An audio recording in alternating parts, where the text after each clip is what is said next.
इयम् आकाशवाणी सम्प्रति वार्ताः श्रूयन्ताम्। प्रवाचिका निधिः तिवारी।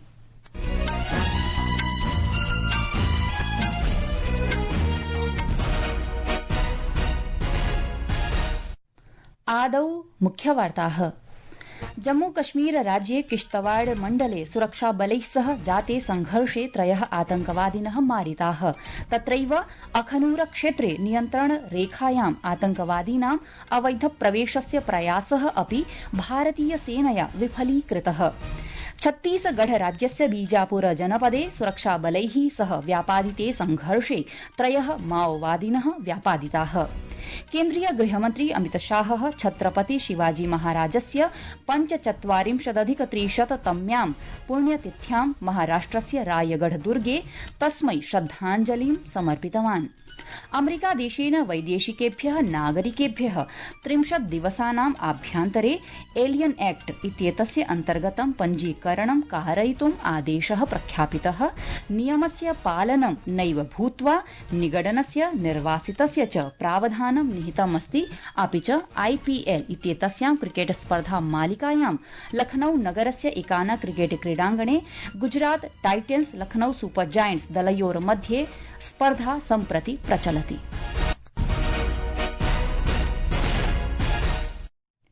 अथ वार्ताः विस्तरेण। जम्मू कश्मीरे किश्तवाड़ मण्डलस्य छतरू वनक्षेत्रे जाते द्वन्द्वे 3 आतंकवादिनः मारिताः इति सूच्यते। तत्रैव शस्त्रविस्फोटकादीनां शस्त्राणां विशालः भण्डारः अपि अधिगतः इति सूच्यते।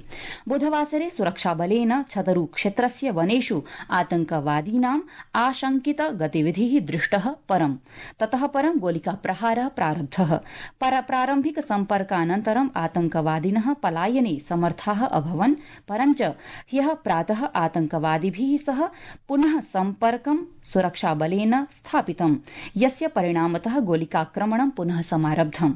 जम्मूक्षेत्रस्य पर्वतीय मण्डलेषु विभिन्नस्थानेषु सम्भावितानाम् आतंकवादीनां निरीक्षणं स्थापयितुं सुरक्षाविभागैः डोडा मण्डलस्य भद्रवाह क्षेत्रे निरीक्षणम् इतोपि विस्तरितमस्ति। अस्मिन् क्षेत्रे साम्प्रतं यावत् कार्याचरणं प्रचलति। इदानीं केरी भट्टल क्षेत्रस्य अखनूर क्षेत्रे गतरात्रौ नियन्त्रणरेखायाः समीपे सशस्त्रातंकवादिनः समूहस्य अवैध प्रवेशस्य प्रयासः भारतीय सेनया विफलीकृतः।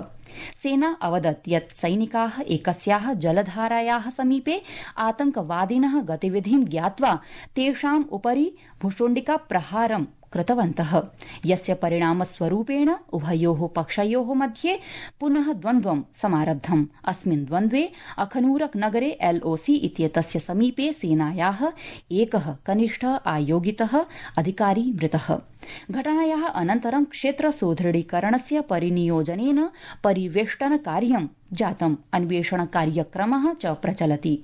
अवधेयास्पदं वर्तते यत् भारत पाकिस्तान देशयोः मध्ये सीमा प्रबन्धन सम्बद्धेषु विषयेषु चर्चायै पूंछ मण्डले ब्रिगेड कमाण्डर स्तरीयस्य ध्वजसमागमस्य केवलं 2 दिवसयोः अनन्तरमेव एषा घटना जाता।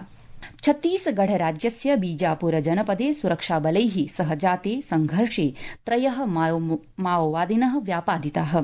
सुरक्षाबलैः मारितानां नक्सलवादीनां मृतशरीराणि समधिगतानि।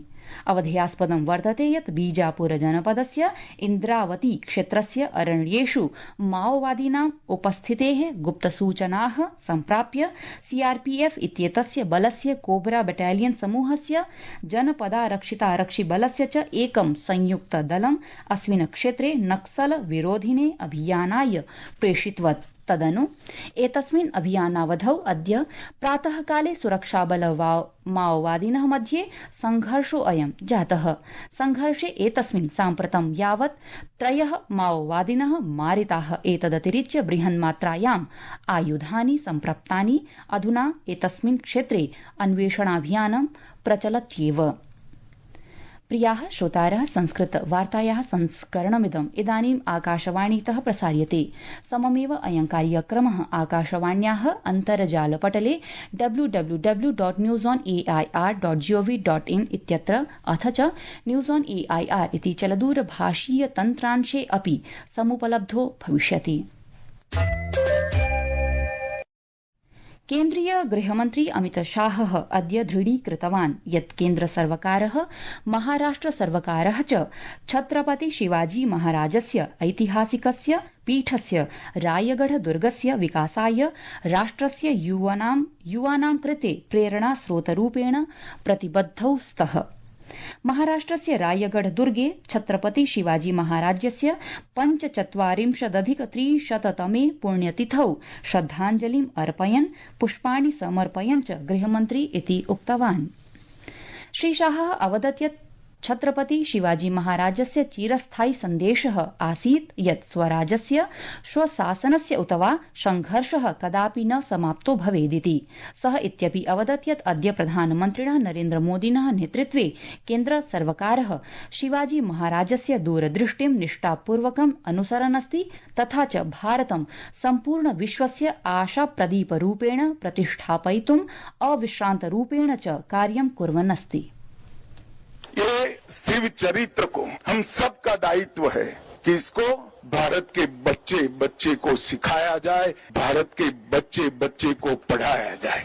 और मैं तो आज महाराष्ट्र में आया हूँ, महाराष्ट्र के लोगों को 2 हाथ जोड़कर विनंती करने आया हूँ, शिवराय को महाराष्ट्र तक सीमित मत रखिए। देश और दुनिया शिवराय से प्रेरणा ले सकती है। स्वधर्म पर अभिमान करना, स्वराज की आकांक्षा रखना और स्वभाषा को अमर बनाना, ये 3 विचार देश की सीमाओं के साथ जुड़े नहीं हैं, मानव जीवन के स्वाभिमान के साथ जुड़े। कि जो केसरी के लाल मेरा छोटा सा ये काम मेरी राम जी से कह देना जय सिया। अद्य देशस्य विभिन्नेषु भागेषु हनुमान जयन्ती धार्मिक उत्साहेन आचर्यते। अयं दिवसः भगवतः हनुमतः जन्मनः स्मरणार्थम् आचर्यते। राष्ट्रिय राजधान्यां प्रातः कालादेव भक्ताः श्रीरामभक्तस्य हनुमतः देवालयेषु प्रार्थनां कर्तुं प्रतीक्षारताः सन्ति। नवदिल्ल्यां कनॉट प्लेस स्थलस्य प्राचीन हनुमान मन्दिरे जनसम्मर्दः दृश्यते। अस्मिन् अवसरे मन्दिरेषु हनुमान चालीसा पाठः, सुन्दरकाण्ड पाठः, अखण्ड रामायणं च भक्तैः पठ्यन्ते। भाजपेति दलेन स्पष्टीकृतं यत् अमेरिकादेशेन प्रख्यापितस्य आयात शुल्कस्य कारणात् वैश्विका अर्थव्यवस्थायाम् उद्विग्नतायाः सत्सु अपि भारतीय अर्थव्यवस्था प्रबला अस्ति इति।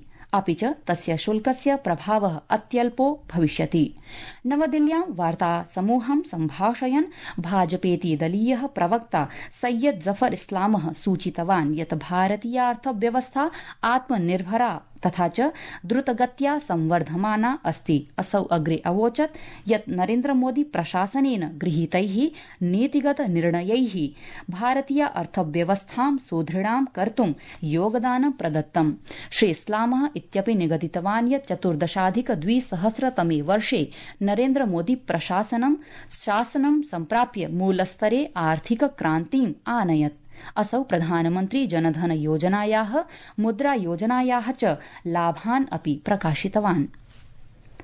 अमेरिकादेशेन वैदेशिकेभ्यः नागरिकेभ्यः 30 दिवसानाम् आभ्यन्तरे एलियन एक्ट इत्येतस्य अन्तर्गतं पञ्जीकरणं कारयितुम् आदेशः प्रख्यापितः। नियमस्य पालनं नैव भूत्वा निगडनस्य निर्वासितस्य च प्रावधानं निहितमस्ति। ध्येयं वर्तते यत् 30 दिवसेभ्यः अधिकं समयं यावत् निवसद्भ्यः विदेशी नागरिकेभ्यः पञ्जीकरणम् अनिवार्यो जातः। पारगमनानुमतिपत्रधारकान् वैधस्थायि निवासिनः समेत्य समेभ्यः विदेशी नागरिकेभ्यः पञ्जीकरणस्य प्रमाणपत्रं स्वपार्श्वे स्थापयितुमपि अनिवार्यता अस्तीति। आईपीएल इत्येतस्यां क्रिकेट स्पर्धा मालिकायां लखनऊ नगरस्य एकाना क्रिकेट क्रीडाङ्गणे Gujarat titans Lucknow super giants दलयोर्मध्ये सम्प्रति द्वन्द्वं प्रचलति। अन्तिम सूचनायाः प्राप्तिं यावत् गुजरात टाइटेंस दलेन 80+100 धावनाङ्काः विरचिताः।